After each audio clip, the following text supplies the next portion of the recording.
পরে আমি এখন ভাবি যে আমার মনটা দুর্বল না হয়ে আমি যদি শক্ত হয়ে বলতাম যে তুমি আবার কি লাট সাহেব, সবাই ডিউটি করছে, তোমাকেও ডিউটি করতে হবে, তাহলে পরে হয়তো তাকে আমরা বাঁচিয়ে রাখতে পারতাম। কেউ কেউ তো বলে ফেললো আমাকে যে বঙ্গবন্ধুকে তো হত্যা করা হয়নি, উনি আত্মহত্যা করেছে। এবং বঙ্গবন্ধুর আমাকে বলছে জীবিত থাকা অবস্থায় যে এই যে মোশতাক, সেলিম, চিনে রাখো, শয়তান, খালি প্যাচ মাথার ভিতরে, মাথায় একটা পেরেক ঢুকালে ওটা যদি বের করো দেখবে স্ক্রু হয়ে গেছে, এত প্যাচ। 15ই আগস্ট বঙ্গবন্ধু ঢাকা বিশ্ববিদ্যালয়ে আসবেন বলে কথা ছিল, ওর জন্য একটা বিশাল আয়োজন সেটা উপলক্ষে করা হয়েছিল।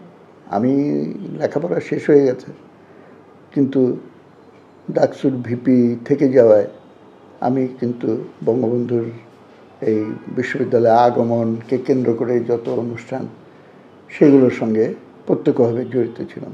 যে বঙ্গবন্ধু টিএসসি থেকে বক্তৃতা দিবে, কিন্তু লক্ষ লক্ষ লোক তো শুনতে যাবে, এত লোক তো টিএসসির ভেতরে ঢুকতে পারবে না, তাহলে কি করব?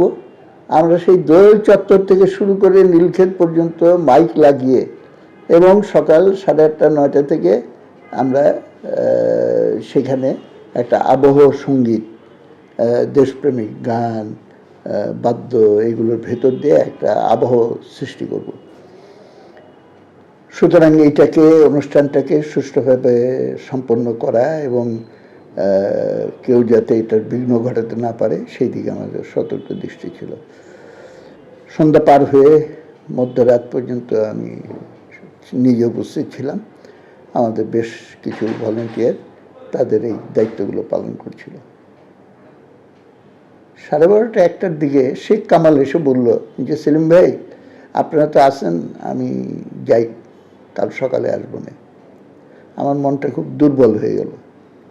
শেখ কামাল কয়েকদিন আগে বিয়ে করেছে, সুতরাং আমি মনটা নরম হয়ে আমি বললাম ঠিক আছে যাও, তবে একটা শর্ত, তুমি প্রেসিডেন্টের মোটর কেটে আসতে পারবে না, তোমাকে আগে এসে ডিউটিতে জয়েন করতে হবে। পরে আমি এখন ভাবি যে আমার মনটা দুর্বল না হয়ে আমি যদি শক্ত হয়ে বলতাম যে তুমি আবার কি লাট সাহেব, সবাই ডিউটি করছে, তোমাকেও ডিউটি করতে হবে, তাহলে পরে হয়তো কি হতো আমি বলতে পারি না, হয়তো তাকে আমরা বাঁচিয়ে রাখতে পারতাম। এবং তারপরে একবার ফজরের নামাজটা, আজানটা হয় নাই, এরকম একটা সময় সবাই রাউন্ড দিচ্ছে, আমি কলা ভবনের সিঁড়িতে বসে আছি, তখন মুহুর্মুহু গোলার আওয়াজ শুনতে পেলাম। আমাদের একটু সন্দেহ হলো, আমরা তো গেরিলা যোদ্ধা, সুতরাং কোনটা গোলার আওয়াজ কোনটা পটকা সেগুলো একটু বোঝার সক্ষমতা আমাদের আছে। সঙ্গে সঙ্গে একটু আতঙ্কিত হয়ে, চিন্তিত হয়ে 2-3 জনকে পাঠালাম যে যাও ওইদিকে, যে দিক থেকে আওয়াজ আসছে তোমরা খবর নিয়ে আসো। বসে আছি, তারা এসে একটু পরে এসে বললো যে ওইদিকে তার যাওয়া যাচ্ছে না, ওইদিকে কী যেন হয়েছে। তখনই কেউ একজন বললো যে রেডিওতে তো সাংঘাতিক খবর। আমরা তখন বঙ্গবন্ধুকে হত্যা করা হয়েছে, এই দমভক্তি রেডিওতে যে প্রচার করা হয়েছিল সেটা আমরা শুনতে পেলাম। আমরা তখনই সিদ্ধান্ত নিলাম যে এটার বিরুদ্ধে প্রতিবাদ করতে হবে এবং একটা খুব নিরাপদ জায়গায় নিয়ে যেয়ে আমরা বিভিন্ন জায়গায় টেলিফোন করে যোগাযোগ করে বললাম যে তোমরা অপেক্ষা করতে থাকো, আমরা জানাবো, এটার প্রতিবাদ করতে হবে। এদিকে রেডিও টেলিভিশন খুলে রেখেছি, দেখতে পেলাম যে 3 বাহিনীর প্রধান একে একে খন্দকার মোশতাকের প্রতি আনুগত্য ঘোষণা করছে।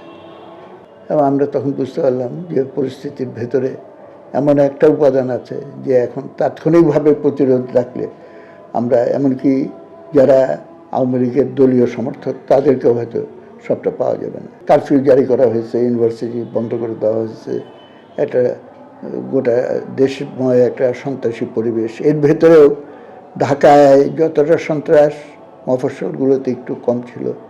কিশোরগঞ্জে ওই দিনই একটা মিছিল হয়, প্রতিবাদ মিছিল, মুজিব হত্যার বিচার চাই। ছাত্র ইউনিয়নের কর্মীরাই প্রধানত সেই মিছিল সংগঠিত করে।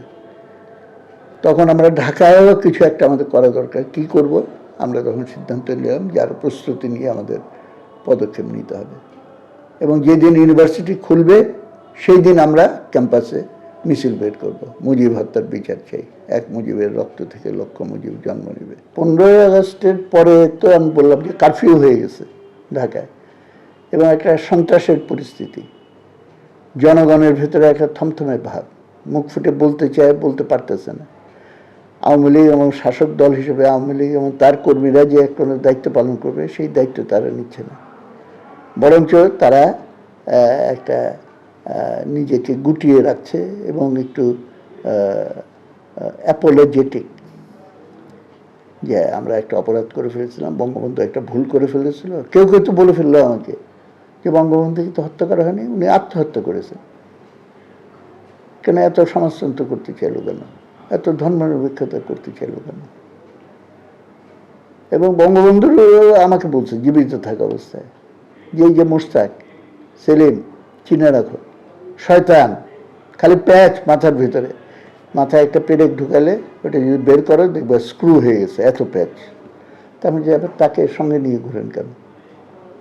যে বুঝলাম না, শয়তান তো কখন কি শয়তানি করে ফেলে বগলের পাশে সঙ্গে সঙ্গে রাখি আর কি। এবং সেই শয়তানি যে কি ভয়ঙ্কর হতে পারে। 15 আগস্টের আগে আমাকে বললো তোমার নেতারা আসছিল আমাকে সাবধান করে দিতে, আমি বলছি আপনারা সাবধান হয়েন, আবার ইন্দোনেশিয়া না বানায় ফেলে, আপনাদের নিয়ে খুব চিন্তায় আছি। আমাকে নিয়ে চিন্তা করেন না, কোনো বাঙালি আমাকে গুলি করতে পারবে না, হাত কেঁপে যাবে। বঙ্গবন্ধু বাঙালি চিনতেন কিন্তু শ্রেণী শত্রুটা চিনতেন না, এবং তিনি নিরাপত্তার ব্যাপারে খুবই উদাসীন ছিলেন। অবশ্য নানা ঘটনার ঘাত প্রতিঘাতে আন্তর্জাতিক অভিজ্ঞতা এবং কারো পরামর্শে সে একটা নিরাপত্তা কাঠামো দাঁড় করানোর জন্য স্পেশাল ফোর্স বাহিনী গঠন করে। কর্নেল জামিলকে সেটার দায়িত্ব দেওয়া হয়, কিন্তু সেটা গঠন হয়েছিল, কিন্তু সেটা কার্যক্রম শুরু করার আগেই এই হত্যাকাণ্ড, সুপরিকল্পিত হত্যাকাণ্ডের মাধ্যমে এটা করা হয়।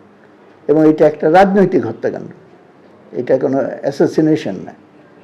তা না হলে পরে আমাদের মুক্তিযুদ্ধের যেই ধারায় আমরা হোঁচট খেতে খেতে হলেও এবং বঙ্গবন্ধু সরকারের নানান রকম ত্রুটি দুর্বলতা সত্ত্বেও একটা প্রগতির ধারায় একটু একটু করে হলেও একটু অগ্রসর হচ্ছে।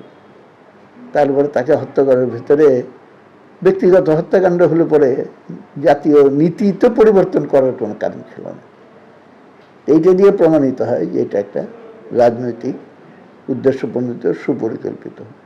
সংবাদ, ফিচার ও অনুষ্ঠানের জন্য ভিজিট করুন সংবাদ প্রকাশের ওয়েবসাইট এবং যুক্ত থাকুন ফেসবুক পেজ ও ইউটিউব চ্যানেলের সঙ্গে।